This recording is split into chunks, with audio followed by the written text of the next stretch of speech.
Hey guys, like to show you what I got going on here down in my basement.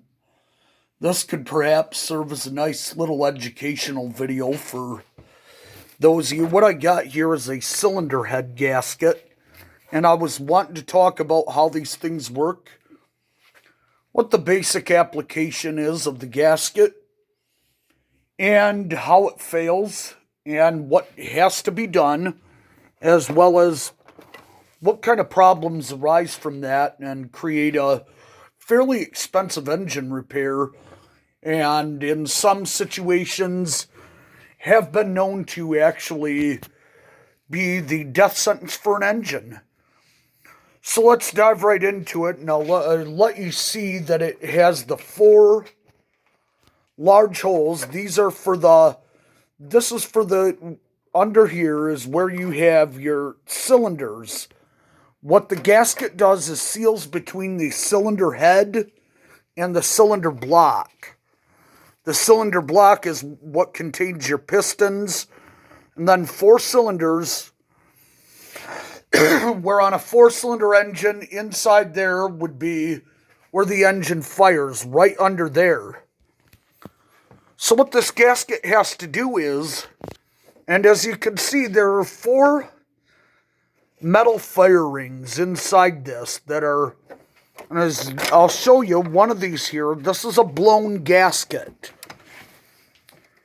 In cylinder number 2, depending on which side, and I don't exactly know what side goes which way depending on the engine, but this right here, this fire ring, as you can see, is coming on out.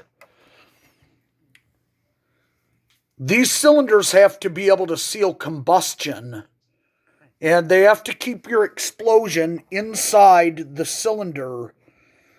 With this out, combustion can seep out of here and blow across these two cylinders, 2 and 3, which would mean compression blows out. You have 4 strokes of the engine: intake, compression, the explosion stroke, which is your power stroke, and then exhaust, where the spent fuel exits the vehicle. So what you have right here, this is going to reduce compression in cylinder number 2 right here significantly, by the way, which is going to limit your explosion, the bang stroke, suck, squeeze, bang, blow, intake, compression, power, exhaustion. That's not going to ignite much fuel, which is going to mean it's going to reduce your horsepower and your fuel efficiency of the engine. There's a couple of other things that a blown head gasket, when referred to, can suggest is going on. Right here, there's another blowout right here, like a little fingernail gouge in a little graphite surface rolled over the metal sheet, the steel sheet in there.